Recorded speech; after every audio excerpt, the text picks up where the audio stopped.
Hi friends, എല്ലാവർക്കും നമസ്കാരം. ഇന്ന് ഞാൻ വന്നിരിക്കുന്നത് സിമ്പിളായിട്ടുള്ള റെസിപ്പിയാണ്. സിമ്പിളാണെങ്കിൽ വളരെ ടേസ്റ്റി ആയിട്ടുള്ള റെസിപ്പിയാണ്. കപ്പ വെച്ചിട്ടാണ് ചെയ്യുന്നത്. കപ്പ കൊണ്ടുള്ളൊരു പുട്ടാണ് ഉണ്ടാക്കുന്നത്. വളരെ ടേസ്റ്റി ആയിട്ടുള്ള റെസിപ്പിയാണ്. നമുക്ക് കറിയൊന്നും വേണ്ട, വെറുതെ തന്നെ ഇത് ചൂടോടെ കഴിക്കാൻ വളരെ ടേസ്റ്റിയാണ്.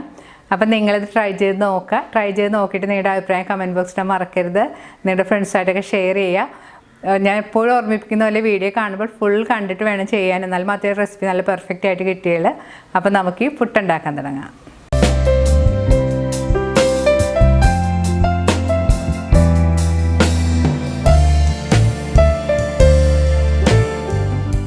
കപ്പപ്പുട്ട് ഉണ്ടാക്കാനായിട്ട് ഞാനിവിടെ എടുത്തിരിക്കുന്നത് ഈ സൈസിലുള്ളൊരു കപ്പയാണ്. ഇത് തൊലിയെല്ലാം കളഞ്ഞതിന് ശേഷം നന്നായിട്ട് കഴുകി ഒരു ഗ്രേറ്ററിൽ വെച്ച് നന്നായിട്ട് ചീകി എടുക്കണം. നമ്മൾ സാധാരണ ക്യാരറ്റൊക്കെ ചീകി എടുക്കുന്നത് പോലെ കപ്പയെല്ലാം ഈ കാണുന്ന പോലെ ചീകി വെച്ചിട്ടുണ്ട്. ഞാൻ ചീകുന്ന ഭാഗമൊന്നും വീഡിയോയിൽ കാണിക്കായിരുന്നത് വീഡിയോയുടെ ലെങ്ത് കൂടാതിരിക്കാൻ വേണ്ടിയിട്ടാണ്. കപ്പ ഇതുപോലൊരു ഗ്രേറ്ററിൽ വെച്ചാണ് ഞാൻ ചീകി എടുത്തിരിക്കുന്നത്. ഗ്രേറ്ററിൽ വെച്ച് ചീകി എടുക്കുമ്പോൾ ശ്രദ്ധിക്കേണ്ടത് ഇതുപോലെ വലിയ ഹോളുള്ള സൈഡിൽ വെച്ച് വേണം ചീകി എടുക്കാനായിട്ട്. വലിയ ഹോളിൽ കൂടെ ചീകി എടുക്കുമ്പോഴാണ് കപ്പ ഇതുപോലെ ഈ സൈസായിട്ട് കിട്ടുന്നത്. ഇനി ചീകിയെടുത്ത കപ്പയിലേക്ക് നമുക്ക് ആവശ്യത്തിന് വെള്ളം ഒഴിച്ച് നന്നായിട്ട് കൈകൊണ്ട് തിരുമ്മി ഒന്ന് കഴുകിയെടുക്കണം. അപ്പോൾ കപ്പയിലുള്ള സ്റ്റാർച്ചും ആ കട്ടൊക്കെ നന്നായിട്ട് പോയി കിട്ടും. അതിന് ശേഷം ഈ വെള്ളം കളയണം. കഴുകി വെള്ളം കളഞ്ഞെടുത്ത കപ്പയിലേക്ക് വീണ്ടും വെള്ളം ഒഴിച്ചത് കഴുകിയെടുക്കണം. ഇതുപോലെ നമ്മളൊരു 3 പ്രാവശ്യമെങ്കിലും നന്നായിട്ട് കഴുകി വെള്ളം കളഞ്ഞെടുക്കണം.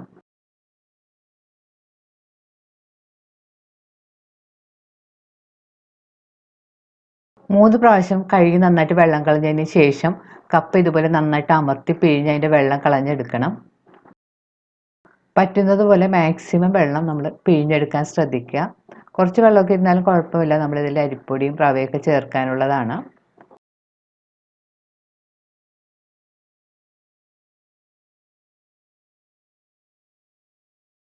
കപ്പ ഈ കാണുന്ന പോലെ നന്നായിട്ട് വെള്ളമെല്ലാം കളഞ്ഞ് പിഴിഞ്ഞെടുത്തിട്ടുണ്ട്. ഇനി നമുക്കിതിലേക്ക് 1/2 കപ്പ് അരിപ്പൊടി ചേർത്ത് കൊടുക്കാം. അരിപ്പൊടി ഞാനിവിടെ ചേർത്തിരിക്കുന്നത് നമ്മൾ സാധാരണ പുട്ടുണ്ടാക്കാൻ ഉപയോഗിക്കുന്ന ചെറിയ തരിയോടുകൂടിയുള്ള പൊടിയാണ് ചേർത്ത് കൊടുത്തിരിക്കുന്നത്. ഇനി ഇതിലേക്ക് ഞാനൊരു 1/2 കപ്പ് റവയും കൂടെ ചേർത്ത് കൊടുത്തിട്ടുണ്ട്. റവ നമ്മൾ ഉപ്പുമാവൊക്കെ ഉണ്ടാക്കാൻ ഉപയോഗിക്കുന്ന റവ. ഇനി ഇതിലേക്ക് പാകത്തിനുള്ള ഉപ്പുപൊടിയും കൂടി ചേർത്ത് കൊടുക്കാം. ഇനി ഇത് കൈകൊണ്ടൊന്ന് നന്നായിട്ട് മിക്സ് ചെയ്ത് യോജിപ്പിക്കണം. നമ്മൾ സാധാരണ പുട്ടുണ്ടാക്കുന്ന പോലെ ഇതിലേക്ക് വേറെ വെള്ളമൊന്നും ചേർക്കേണ്ട ആവശ്യമില്ല. ഈ കപ്പയിലുള്ള വെള്ളം കൊണ്ട് തന്നെ പൊടിയെല്ലാം നന്നായിട്ട് നനഞ്ഞ് കിട്ടിക്കോളും. അവസാനം മാവ് കൂടുതൽ ഡ്രൈ ആണെന്ന് തോന്നിയാൽ മാത്രം കുറച്ച് വെള്ളം തളിച്ചു കൊടുത്താൽ മതി. കൈകൊണ്ടൊന്ന് നന്നായിട്ട് തന്നെ അമർത്തി തിരുമ്മി കൊടുക്കണം. അപ്പോൾ കപ്പയും പൊടിയും കൂടെ ഒന്ന് നന്നായിട്ട് മിക്സായി കിട്ടും.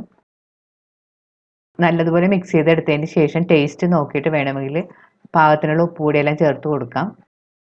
ഇനി ഇതിലേക്ക് 2 പച്ചമുളക് വട്ടത്തിൽ അരിഞ്ഞതും ഒരു ചെറിയ സവാള പൊടിയായിട്ട് ചോപ്പ് ചെയ്തും കൂടെ ചേർത്ത് കൊടുക്കാം. പച്ചമുളകെല്ലാം നിങ്ങളുടെ എരിവിൻ്റെ പാകത്തിനനുസരിച്ച് ചേർത്ത് കൊടുക്കുക. ഇപ്പോൾ കുട്ടികൾക്കൊക്കെ കൊടുക്കാനാണെങ്കിൽ പച്ചമുളക് ചേർത്തില്ലെങ്കിലും കുഴപ്പമില്ല. ഇതിലേക്ക് 1 ടീസ്പൂൺ ചെറിയ ജീരകം കൂടി ചേർത്ത് കൊടുക്കാം. ചെറിയ ജീരകം ഓപ്ഷനാണ്, നിങ്ങൾക്ക് അതിൻ്റെ ടേസ്റ്റ് ഇഷ്ടമുണ്ടെങ്കിൽ ചേർത്താൽ മതി. പക്ഷേ ഇത് ചേർക്കുമ്പോൾ ഒരു പ്രത്യേക ടേസ്റ്റാണ്. ഇനി ഇതിലേക്ക് ഞാൻ 1 ടീസ്പൂൺ നെയ്യും കൂടി ചേർത്ത് കൊടുത്തിട്ടുണ്ട്. നെയ്യ് ചേർക്കുമ്പോഴത്തേക്കും പുട്ടിന് നല്ല ടേസ്റ്റും അതുപോലെ തന്നെ പുട്ട് നല്ല സോഫ്റ്റ് ആയിട്ടിരിക്കും. നെയ്യും കൂടി ചേർത്തതിന് ശേഷം വീണ്ടും ഒന്ന് നന്നായിട്ട് മിക്സ് ചെയ്ത് യോജിപ്പിക്കാം. നമ്മളിതിൽ ഒട്ടും വെള്ളം തന്നെ ചേർത്തിട്ടില്ല. കപ്പയിലുള്ള വെള്ളം കൊണ്ട് തന്നെ നമ്മുടെ മാവെല്ലാം നന്നായിട്ട് മിക്സായിട്ട് കിട്ടിയിട്ടുണ്ട്. നമുക്ക് വേണമെങ്കിൽ ഈ പുട്ട് മിക്സിലേക്ക് കുറച്ച് തേങ്ങ ചിരവിയതും കൂടി ചേർത്ത് മിക്സ് ചെയ്താൽ നല്ല സ്വാദായിരിക്കും. പക്ഷെ ഞാൻ അങ്ങനെ ചേർത്തിട്ടില്ല. ഇപ്പോൾ പുട്ടിൻ്റെ മാവെല്ലാം റെഡി ആയിട്ടുണ്ട്. ഇനി നമുക്ക് പുട്ടുണ്ടാക്കാൻ തുടങ്ങാം. ഞാൻ ഇത് ഉണ്ടാക്കുന്നത് ഇതുപോലെയുള്ള പുട്ടുകണയിലാണ്. പുട്ടുകണയില്ലെങ്കിൽ തന്നെ നമുക്ക് ചിരട്ടയിൽ വെച്ചിട്ടുണ്ടാക്കാം. ഇനി പുട്ടുകണയിലേക്ക് നമുക്ക് അതിൻ്റെ ചില്ലിട്ട് കൊടുക്കാം. ഇത് പുട്ടിന് ആവശ്യമായ തേങ്ങ ചിരവിയതാണ്. ഇനി നമുക്ക് പുട്ടുകണയിലേക്ക് 1 ടേബിൾ സ്പൂൺ തേങ്ങ ചിരവിയത് ഇട്ട് കൊടുക്കാം. ഇനി നമുക്ക് ഇതിലേക്ക് റെഡിയാക്കി വെച്ചിരിക്കുന്ന പുട്ട് മിക്സ് ഇട്ട് കൊടുക്കാം. അതിനുശേഷം വീണ്ടും ഇതിലേക്ക് കുറച്ച് തേങ്ങ ചിരവിയതും കൂടി ചേർത്ത് കൊടുക്കാം. വീണ്ടും അതിൻ്റെ പുറത്തേക്ക് ഇതുപോലെ ഒരു പിടി പുട്ട് മിക്സ് ഇട്ട് കൊടുക്കാം.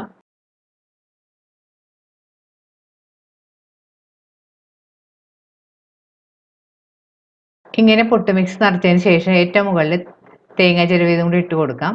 ഇനി നമുക്ക് പുട്ടുകണയുടെ മൂടി വെച്ചൊന്ന് മൂടി കൊടുക്കാം. പുട്ടുണ്ടാക്കാനായിട്ട് ഞാനൊരു പ്രഷർ കുക്കറിൽ വെള്ളം ചൂടാക്കാൻ വെച്ചിട്ടുണ്ട്. കുക്കറിൽ ഒരു 3-4 കപ്പ് വെള്ളം ഒഴിച്ച് കൊടുക്കണം. അതിനുശേഷം മൂടി വെച്ചതാണിത്. ഇനി കുക്കറിലെ വെള്ളം നന്നായിട്ട് തിളച്ച് സേഫ്റ്റി വാൽവിൽ കൂടി അതിൻ്റെ ആവി വരണം. ഇപ്പം ആവി വരാൻ തുടങ്ങിയിട്ടുണ്ട്. ഇനി കുക്കറിൻ്റെ സേഫ്റ്റി വാൽവിലേക്ക് നമുക്ക് പുട്ടുകണ വെച്ച് കൊടുക്കാം. പുട്ടുകണയുടെ അടിയിലും ഉണ്ടാവും ഒരു ചെറിയ വാൽവ് പോലെ. അത് ഈ സേഫ്റ്റി വാൽവിൻ്റെ അകത്തേക്ക് കറക്റ്റായിട്ട് തന്നെ ഇറക്കി വെച്ച് കൊടുക്കണം. ഇപ്പോൾ പുട്ടുകുറ്റി സ്റ്റൗവിൽ വെച്ചിട്ട് നന്നായിട്ട് ആവിയെല്ലാം വന്നിട്ടുണ്ട്. ആവി വരാൻ തുടങ്ങി അധികം സമയമൊന്നും വെക്കണ്ട. ഒരു 5 മിനിറ്റ് നന്നായിട്ട് ആവി കയറിയുമ്പോഴത്തേക്കും നമ്മുടെ പുട്ട് പാകമായിട്ടുണ്ട്. ഈ സമയത്ത് നമുക്ക് പുട്ടുകുറ്റി എടുത്ത് പുട്ട് പുറത്തേക്ക് എടുക്കണം. ഇനി പുട്ട് നമുക്ക് ഇതുപോലെ കുത്തി പുറത്തേക്ക് എടുക്കാം.